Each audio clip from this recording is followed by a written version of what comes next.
guys, pag-usapan lang natin ang breaking news na exclusive nga naman guys na pinagkakaguluhan ng mga netizens. Alden Richard, producer na ng international film. Kaya nga naman guys, medyo busy din si Alden Richard. Kitang-kita naman natin guys, no?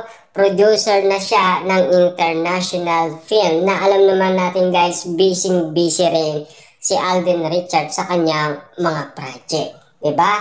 At syempre, pinag-aandaan din naman guys ang pagbabalik-tambalan ni Catherine Bernardo at Alden Richard. Na alam naman natin guys, marami na kasing naghihintay sa kanilang dalawa after ng Hello, Love Again. Sabi nga dito guys, no, pinlex ni Alden Richard na producer na siya ng isang international film sa kanyang Instagram post. August 13, sinare ng kapuso actor ang poster na pelikulang Dead March, kung saan co-producer daw siya. Bida sa movie ang British actor na si Scott.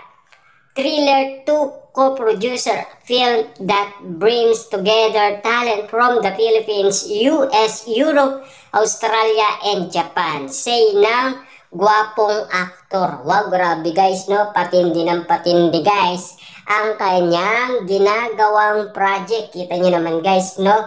Co-producer na daw siya ng international film na bibida daw sa nasabing pelikula ay si Scott, isang British actor na Hollywood talaga guys. Nakitang-kita naman natin guys, hindi lang pang Pilipinas, pang-international film din siya. Diba? Kitang-kita naman natin guys na pinagkakaguluhan ngayon ang kanyang pelikula na pang-international. Naalam kasi nila guys na busy din si Alden Richard. Naalam din natin guys, marami ang naghihintay sa pagbabalik-tambalan ni Catherine Bernardo at Alden Richard. Siyempre guys, Star Cinema na kasi ang big boss na nagsabi sa uulitin kay Alden Richard na tinag niya umano guys ang nasabing Thanksgiving party kay Alden Richard. Kaya marami ang naniniwala na magkakaroon ulit sila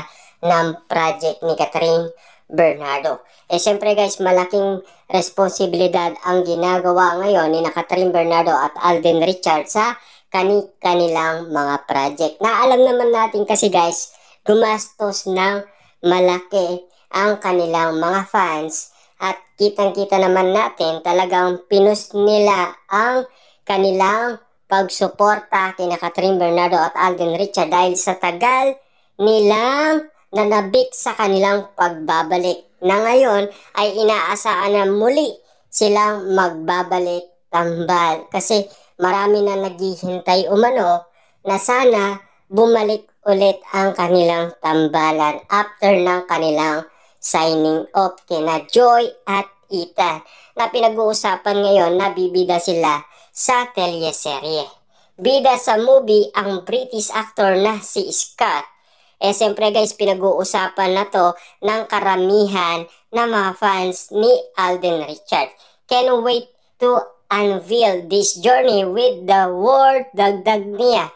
Sa comment section, inihayag ng mga followers ni Alden ang tuwa sa bagong achievement niya. Uy, first international co-proud movie.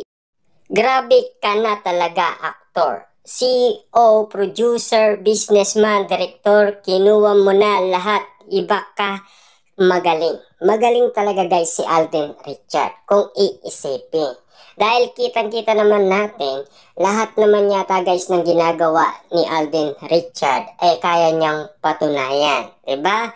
Alam naman din natin guys na loko na nung una si Alden Richard, maigit 100 million plus ang nawala sa kanya. Pero ngayon, pinag-aaralan niya ng mabuti na hindi na siya maluloko. Mas maganda kasi yung meron kang nalalaman kesa doon sa wala kang nalalaman. Maging advantage ka, hindi ka dapat maging disadvantage sa mga ginagawa ng iba. Kitang-kita naman natin kasi guys na kasama nga naman si Alden Richard sa sinasabi nilang international film. Kaya kitang-kita naman natin na talagang co-producer siya ng nasabing pelikula na Dead Match. Diba? Kita naman natin guys na talagang pinag-aandaan na parang Counter-Strike. Kung naglalaro ka nga naman guys ng games, maintindihan mo ang nasabing pelikula. Alam naman din natin kasi guys na mahilig maglaro si Alden Richard. Kitang-kita naman natin na dating kabataan si Alden Richard ay nababaliw din siya sa pagiging gamer hanggang ngayon.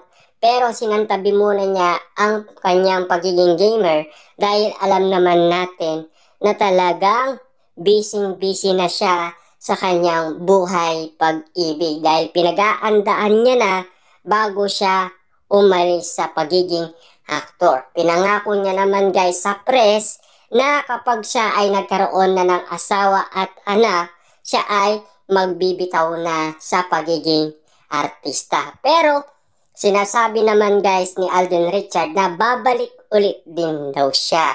Kasi karamihan naman daw sa mga artista na nagkaroon ng asawa at anak na umaalis at bumabalik din daw.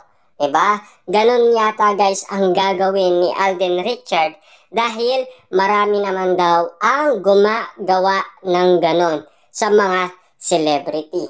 Kasi alam naman natin guys yun na kasi ang mga ginagawa mo, diba? Babalik at mo yan.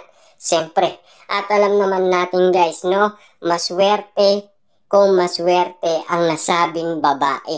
Pero kung maswerte silang dalawa, alam naman natin guys, iniintay lang naman natin ang press con ni Alden Richard kung sino talaga ang i-reveal niyang babae na sasabihin niya kay Boy Abunda at kung sino talaga ang laman ng kanyang puso. Marami na kasi guys naghihintay, marami na kasing abangers sa kakaintay kung sino at ano ang pangalan. Diba? Wala kasing nababanggit kung sino siya at alam naman natin kasi guys na meron ding nasabi si Catherine Bernardo na 3 beses na tinawag niya si Alden Richard na mahal, let's go, mahal at love. Yun kasi guys ay patinding-patindi na pinag-uusapan na naging spotlight na sa mga